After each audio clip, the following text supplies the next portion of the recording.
Hello friends, welcome to my home kitchen. આજે હું કોથમીરની recipe લઈને આવી છું. જે કોથમીરનો ઉપયોગ સામાન્ય રીતે આપણે ગાર્નિશિંગ માટે કરતા હોઈએ છીએ, પણ તેમાંથી પણ ખૂબ સારી એવી રેસીપી બને છે. કોથમીર ખાવાથી ઘણા ફાયદા થાય છે. તેમાંથી જરૂરી પ્રમાણમાં પોટેશિયમ અને કેટલાક મિનરલ્સ મળતા હોય છે, જે આપણા શરીરને ઘણા બેનિફિટ્સ આપે છે. કદાચ તમને એવું લાગશે કે આટલી બધી કોથમીરમાંથી બનાવું છું, તો આજે મેં મહારાષ્ટ્રની ફેમસ એવી કોથંબીર વડી બનાવી છે, જેનામાં કોથમીરનો ખૂબ સારા એવા પ્રમાણમાં ઉપયોગ કરી શકાય છે અને સાથે સાથે બહુ જ ટેસ્ટી બને છે. તો ચાલો શરૂ કરીએ કોથંબીર વડીની રેસીપી. સૌથી પહેલાં મેં આશરે 250 ગ્રામ કોથમીર લીધા છે અને તેના ડાંઠા કાપી લીધા છે. આ રીતે કોથંબીર વડી બનાવવા માટે ખાસ કરીને કોથમીરના પાનનો જ વધારે પડતો ઉપયોગ થાય છે અને સાથે થોડા નાના કુમળા ડાંઠા પણ એડ કરી શકાય છે. તો સૌથી પહેલાં કોથમીરને આ રીતે બારીક સમારી લઈએ. કોથમીરને બારીક જ સમારવાની છે. તો ધીરે ધીરે કરી અને કોથમીરને સમારી લઈએ. કોથંબીર વડીની આ રેસીપી મહારાષ્ટ્રની ફેમસ રેસીપી છે, પણ તે આપણા ગુજરાતમાં બનતા મૂઠિયાની રેસીપી જેવી જ છે, મતલબ કે એ જ રીતે બનાવી શકાય છે.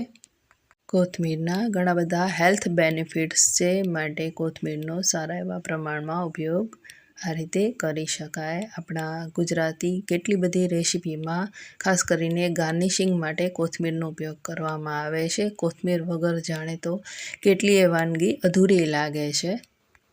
તો મેં બધી કોથમીર સમારી લીધી છે, પણ તેનામાં જો આ રીતે કોઈ ડાંઠા રહી ગયા હોય તો તેને દૂર કરી દેવા.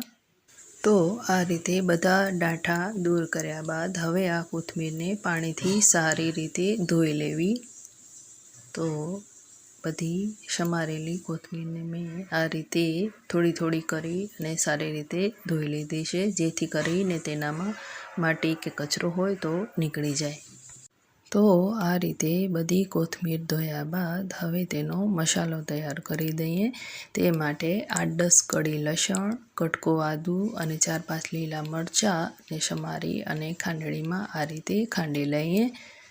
તમે મિક્સરમાં પણ તેને ક્રશ કરી શકો છો.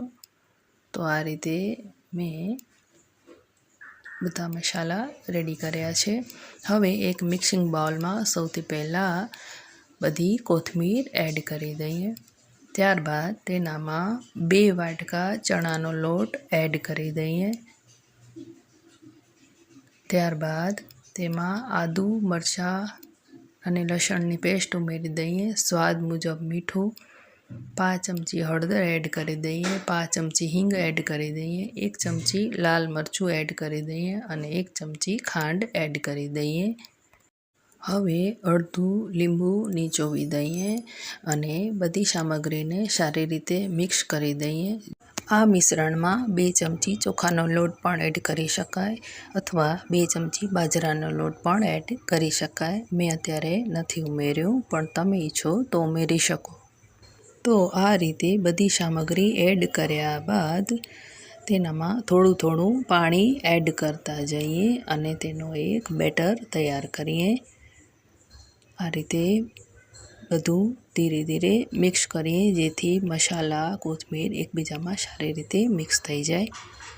તો આ મિશ્રણ આપણે ખમણનું અથવા ઇડલીનું મિશ્રણ બનાવીએ છીએ એ પ્રકારનું હોવું જોઈએ. બહુ વધારે કઠણ ન હોવું જોઈએ કે સાવ નરમ પણ ના હોવું જોઈએ. તો આ રીતે મિશ્રણ આ પ્રકારનું હોવું જોઈએ. હવે આ મિશ્રણને હાથ વડે થોડીવાર ફેંટી લેવું, જેથી કરીને તે એક સારો ફ્લફી મિશ્રણ તૈયાર થાય. હવે ગેસ ઓન કરી દઈએ અને તેના પર એક પેન મૂકી દઈએ. મેં આ પેનમાં સ્ટીમ કરવા માટે પાણી એડ કર્યું છે. તમારી પાસે સ્ટીમર હોય તો તમે સ્ટીમરનો ઉપયોગ કરી શકો.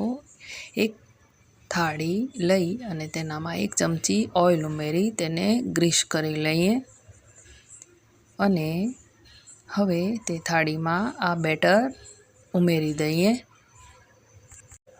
બધું બેટર થાળીમાં આ રીતે ઉમેરી દઈએ અને તેને ચારે બાજુ એક સરખું લેયર થાય એ રીતે ફેલાવી દઈએ।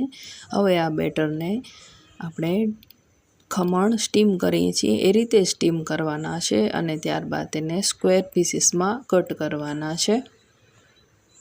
તો આ રીતે થાળીને થોડું પ્રેસ કરી લઈએ જેથી કરીને બેટર સારી રીતે સ્પ્રેડ થઈ જાય। હવે તેને સ્ટીમ કરી લઈએ અને ઢાંકી અને 10 મિનિટ માટે સ્ટીમ કરી લીધા બાદ તેને ઠંડુ પાડી તેના સ્ક્વેર પીસીસ પાડી અને તેનો વઘાર કરી લઈએ। તો વઘાર માટે મેં 1 ચમચો ઓઇલ અને રાઈ અને 5 ચમચી હિંગ ઉમેરી તેને આ રીતે વઘાર કર્યું છે।